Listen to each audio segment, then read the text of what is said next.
안녕하세요. 교보생명 돈을 불리는 퇴직연금 김짬부입니다. 유례없는 고물가에 MZ세대 짠테크 확산. 최근에 나온 기사 제목이에요. 2019년부터 짠테크 채널을 시작했던 저로서는 실제로 다시 돌아온 짠테크 인기를 좀 실감하고 있습니다. 주식, 부동산이 주목받던 2년 전까지만 해도 저축, 적금 이런 키워드의 조회수가 정말 현저히 낮았었거든요. 짠테크에 관심을 가지는 분들의 대부분은 이 고정 지출을 줄이려는 마음으로 시작하는 것 같아요. 그래야 저축할 돈이 더 생기니까요. 이때 가장 중요한 건 어디까지 내가 고정비로 설정해 둘 것인가인데요. 조금 박한 거 아니냐라고 생각하실 수도 있지만 내 생활과 밀접한 관련이 있는 것만 고정 지출로 둡니다. 예를 들면 넷플릭스 구독료 같은 것들은 고정적으로 나가는 돈이긴 하지만 넷플릭스 몇 달 안 본다고 내 인생에 큰 변화가 있는 건 아니니까 이건 변동 지출로 넣으면 좋을 것 같아요. 월세, 통신비, 교통비 같이 지금 당장 내가 내지 않으면 생활이 불가능한 것들을 고정 지출로 둡니다. 그리고 나서 이게 내 고정 지출이구나 라는 걸 딱 알게 되면은 그 다음부터 하나씩 줄여보는 거예요. 저 같은 경우는 이제 월세를 줄이기 위해서 월세, 전세 이런 지원이 있는지 좀 알아보기도 했고요. 통신비를 줄이기 위해서 이제 알뜰폰으로 갈아타고 K패스, 기후동행 카드, 따릉이 이런 것들을 이제 알아보는 거죠. 이때 무엇보다 중요한 건 내가 왜 지금 이렇게 저축을 하는지를 잘 인지하고 있어야 돼요. 그러니까 목표는 결국 미래의 경제적 자유를 위한 거다라는 거를 항상 되새기는 거죠. 그래서 제가 좀 많이 강조하는 게 돈 모으기를 위한 돈 모으기를 하지 말라는 건데요. 회사 다닌 분들 공감하시겠지만 이 보고서를 위한 보고서, 회의를 위한 회의 이런 거 많잖아요. 근데 신기하게 이 돈 모으기를 위한 돈 모으기 역시 존재하더라고요. 저도 처음에는 통장에 돈이 쌓이는 그 느낌이 너무 좋아가지고 계속 그 돈 모으기 그 자체에 좀 매몰됐던 시기가 있었거든요. 근데 그렇게 되면은 결국 오래가지 못하더라고요. 왜냐면은 수많은 숫자들과 비교하면서 현타가 오게 돼요. 돈 모으기를 위한 돈 모으기를 해버리면 결국 오래 지속하기가 어려운 것 같아요. 우리가 결국 돈을 모으는 이유는 내가 목표한 것, 내가 갖고 싶은 것을 돈과 교환하기 위함이라고 생각하거든요. 그게 어떨 때는 예전에 좀 단순 소비재였다면 점점 나이가 들수록 약간 집, 노후 준비와 같은 내 삶을 좀 더 안정적으로 보내기 위한 수단으로 바뀌는 거죠. 그런 돈은 필요할 때 이제 뿅 하고 나타나는 게 아니라 축적되어야만 바꿀 수 있는 큰 자산들이기 때문에 그래서 시드머니를 모으는 건 안락하게 쉴 수 있는 내 집 마련을 위한 수단, 노후 준비를 위한 수단 이런 것들이 되는 것 같습니다. 그러면 시드머니를 모으는 방법, 돈 모으기는 어떻게 하면 좋을지 이런 것들을 좀 이제 알아보면 좋을 것 같은데 우선 당장 내 소비에서부터 시작을 해볼게요. 그러면 체크카드를 쓰는 습관이 좋은지 신용카드를 쓰는 습관이 좋은지 약간 이런 거 고민하시는 분들 많더라고요. 저도 예전에 신용카드 vs 체크카드 이런 영상을 만들기도 했었는데 당연히 처음엔 체크카드로 시작을 해야 돼요. 신용카드는 좀 스스로 설치한 덫 같은 거라고 생각을 합니다. 그 이유가 너무 간단한 게 체크카드는 내가 있는 돈에서 마이너스 되는 개념이거든요. 그래서 문자도 그런 알림으로 오잖아요. 잔액 얼마. 근데 신기하게 신용카드는 쓴 돈이 플러스 돼서 문자가 날라와요. 그러니까 이게 내가 내 지갑에서 뭔가 빠져나간다는 느낌이 안 드는 거죠. 그래서 저 역시 돈 모으기를 처음 시작할 때 체크카드를 썼었거든요. 그러다가 이제 소비 절제력이 좀 괜찮아진 것 같다. 옆에서 아무리 뭘 사라고 해도 더 이상 그런 것들이 흔들리지 않는다 할 때쯤부터 혜택이 좋은 신용카드로 갈아탔습니다. 아무래도 혜택은 신용카드가 좀 더 좋긴 하거든요. 그래서 내가 정말 1년 정도 독하게 돈을 모아보겠다 하시는 분들은 무조건 체크카드 쓰시는 걸 추천드려요. 그러면 이렇게 내가 돈을 잘 아껴서 돈을 잘 모았는데 이 소중한 돈을 어디에 보관해야 될까 이런 생각도 드실 것 같아요. 사실 저는 재테크라는 영역은 정답이 있기도 하지만 또 어느 영역에선 정답보다 이 커스터마이징이 훨씬 더 중요하다고 생각하거든요. 예를 들면 재테크에도 MBTI가 있다고 생각을 하는 거죠. 그래서 어느 정도 돈 모으는 습관이 필요한 사람들은 당연히 예적금이 맞고요. 내가 목표한 시드머니를 어느 정도 모았다면 일정 금액은 투자로 돌려놓고 일정 금액은 현금으로 보유하고 싶을 때 그땐 파킹 통장이나 CMA에 넣는 걸 추천드려요.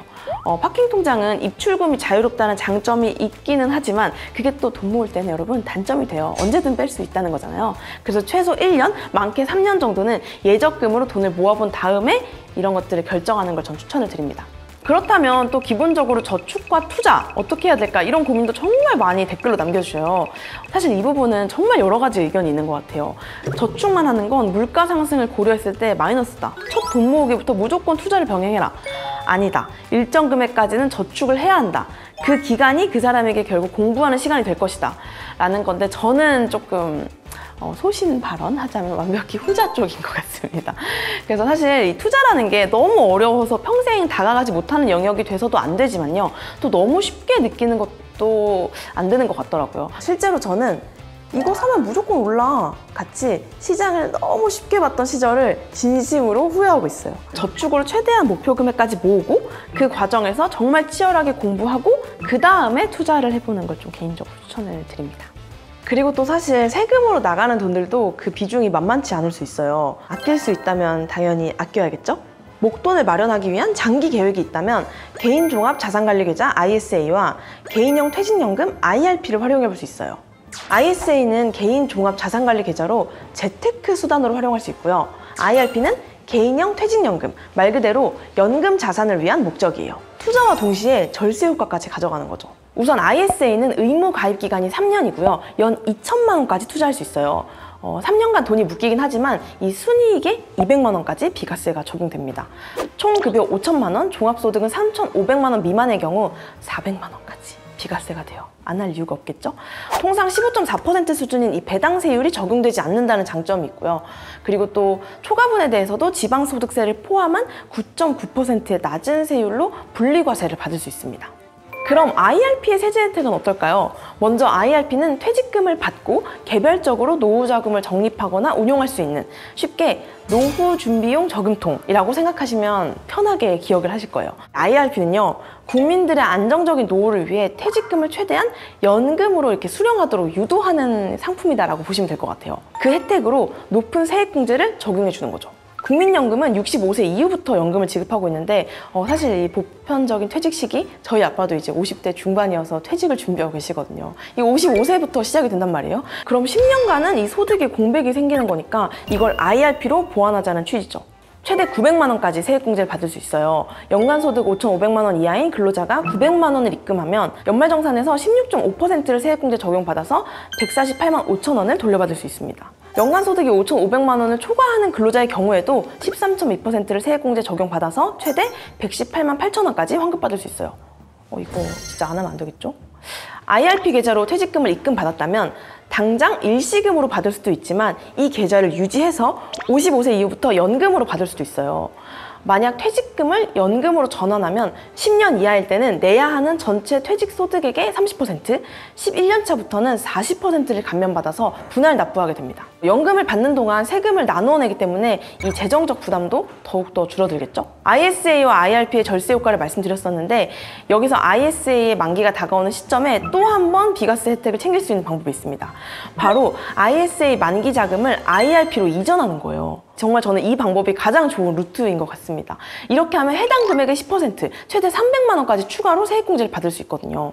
이건 앞서 설명한 900만 원 한도와는 또 별도로 추가 혜택을 받을 수 있는 금액이라서 이거 꼭 챙겨보시면 좋을 것 같아요. 이렇게 투자를 하면서 절세 방법까지 신경을 쓰고 소비도 줄여가면서 이 저축해야 하는 목적도 또 상기를 시키고 또 단순히 돈 모으기에만 매몰되는 게 아니라 미래의 경제적 자유를 위한 목표를 분명히 해야 한다고 말씀을 드렸죠. 모든 걸 시작할 때 가장 중요한 건 목표 설정인 것 같아요.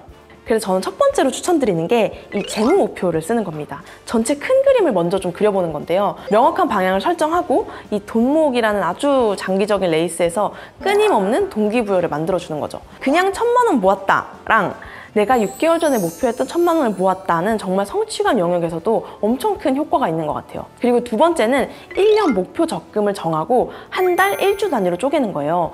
저 같은 경우는 이제 1년에 2,000만 원을 모으고 싶었다는 게 저의 재무 목표의 어떤 큰 틀이었고 그러기 위해서는 제가 이제 쪼개보니까 한 달에 168만 원을 모아야 하더라고요. 당시 제 연봉으로는 정말 말도 안 되는 금액이었거든요. 근데 저는 재무 목표로 큰 그림을 그렸고 제가 목표한 금액이 있으니까 어떻게든 이걸 만들기 위해서 고정 지출을 줄이고 더 벌 수 있는 방법들을 연구를 했습니다. 그리고 세 번째는 자산 포트폴리오를 구성하는 건데요. 매달 수입의 몇 %를 이렇게 적금을 하다 보면 점점 목표한 금액이 모이기 시작해요. 저는 첫 2,000만 원을 모을 때까지 무조건 특판 적금으로만 모았고 1차 목표 금액이 모였을 때부터 주식을 시작을 했습니다. 그러다가 아무리 ETF여도 전체적으로 위험자산 위주로 포트폴리오가 좀 구성된 것 같다 이런 생각이 들어서 금과 채권, 달러 같은 것들도 사면서 포트폴리오를 좀 맞췄습니다. 그리고 네 번째는 그래도 가장 중요한 건 나의 성향을 파악하는 것이라고 생각하는데요. 이 재테크는 꾸준한 텐션을 유지해야 하는 마라톤 같은 거라고 생각을 해요. 그래서 100m 달리기가 아니기 때문에 제일 중요한 건 내 상황, 내 성향에 맞는 투자를 해야 된다는 거예요. 내가 공격적인 성향인데 투자를 안정적으로 하면 결국 금방 지치더라고요. 반대여도 마찬가지고요. 나중에는 정말 MBTI처럼 조금 더 구체적인 투자 성향 테스트 같은 게 나오면 좋겠다라는 생각을 종종 하기도 해요. 지금의 소비를 줄이고 돈을 모아야 하는 이유 100번을 강조해도 지나치지 않는 것 같은데요. 물론 현재의 소득으로 미래의 생활을 대비한다는 게 이게 말처럼 정말 쉬운 일은 아니긴 하지만 그래서 더 차곡차곡 모은 돈을 잘 불리는 법도 굉장히 중요한 것 같아요. 미래의 나를 위해선 오늘의 작은 절약과 투자가 있어야만 가능하다는 건 아마 다들 공감하시겠죠? 그럼 교보생명 퇴직연금 유튜브를 시청하시는 모든 분들이 지금의 소비를 절약해야 하는 의미와 미래를 위해 돈을 불리는 의미를 잘 알아가셨길 바라며 여기서 마칠게요. 안녕! 퇴직연금 상품 가입 전 상품 설명서, 약관을 확인하세요. 교보생명은 해당 상품에 대해 충분히 설명할 의무가 있으며 가입자는 가입에 앞서 이에 대한 충분한 설명을 받으시기 바랍니다. 본 영상은 투자 정보 등 대외 제공에 관한 당사의 전자통신 수단 관련 내부 통제 기준을 준수하고 있습니다. 본 영상은 광고 심의 기준을 준수하였으며 유효기간은 심의일로부터 1년입니다.